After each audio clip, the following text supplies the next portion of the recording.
ये रेडियो झूठिस्तान है। यहाँ ना ईमान है न संविधान है, सिर्फ हिंदू मुसलमान है। वैदिक इस्लाम भारत की शान है। अगर आप हिंदू मुसलमान सौहार्द कराना चाहते हैं तो इन डेलीगेट्स जो मुसलमान हैं उनको कश्मीर भेजाओ, उनको उनके जो स्लीपर सेल हैं, रिश्तेदार हैं, उनको समझाओ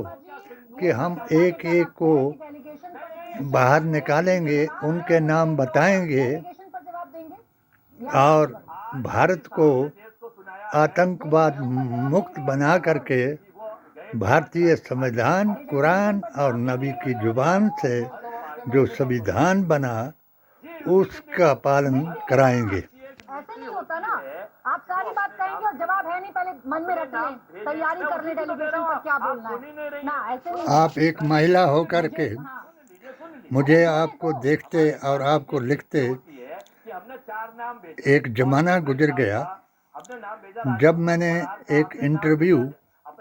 राम मंदिर के पक्ष में बाबरी मस्जिद को तफरका मस्जिद बताने के लिए और आरक्षण को जाति जनगणना कराने के लिए मोदी मिशन का महामंत्री होकर के धारा 370-35A हटाने के लिए और 1.25 लाख औलिया इज़ाम की हस्ती जो भारत में इस्लाम लाई उनके नाम बताने के लिए अभियान चलाया, तो आपने मेरा इंटरव्यू दिखाने की बजाय फतह का फतवा दिखाया। आप एक महिला होने के नाते ये बताओ कि आपकी बहन कौन है? अगर सूफिया कर्नल उग्रवादियों की बहन है तो क्या वो जो ज्योति मुसलमान गद्दारों और चापलूसों और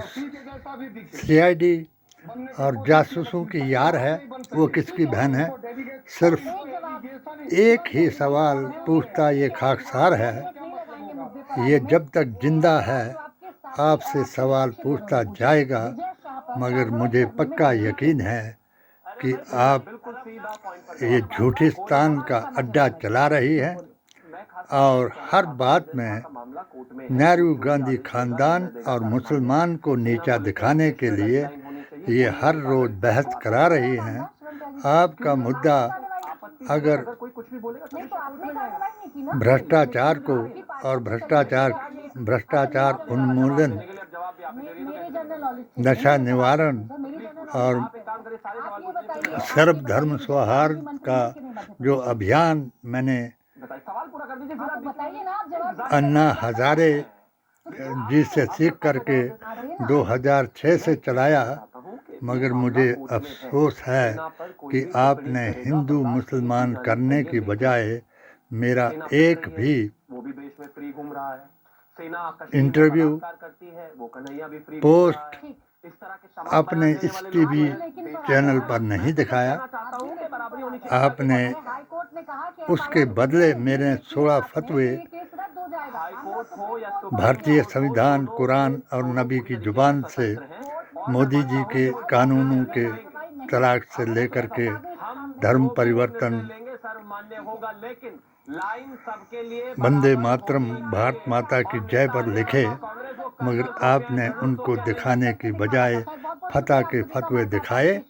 और वो दकियानूस मुसलमान उल्टे मेरे खिलाफ कराए, जिन्होंने मुझे नीचा दिखाने के लिए मेरे घर में घुस करके नजदी, वहाबी, बातिल, यजीदी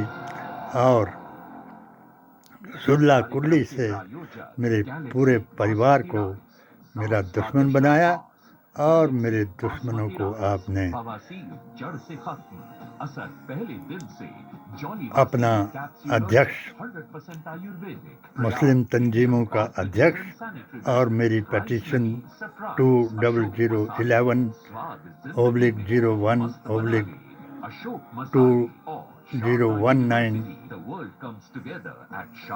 गृह मंत्रालय को रद्दी की टोकरी में डलाया और मुस्लिम लड़कियों को लव जिहाद, बलात्कार और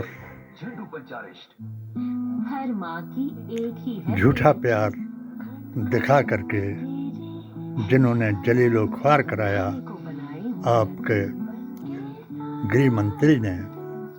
उनको बचाने के लिए मुझे ही कसूरवार बताया और मेरे ऊपर 7 बार घर में घुस करके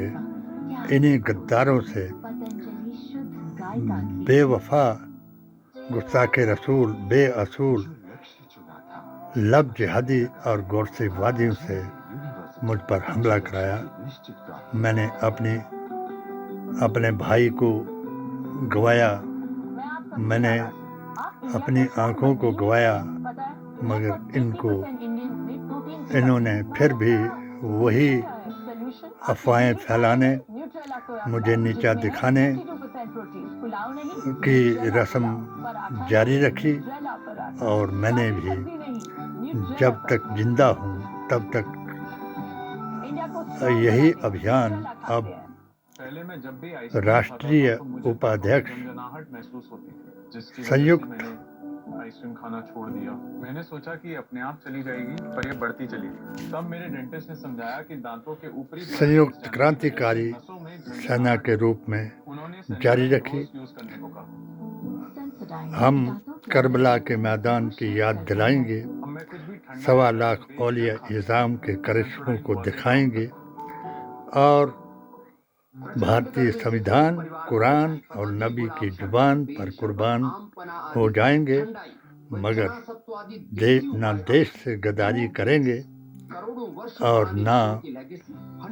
किसी के तलवे चाट करके जिंदगी को जिएंगे, क्योंकि दुनिया तो फानी है, मौत तो एक दिन आनी है, मगर कयामत के दिन क्या होगा,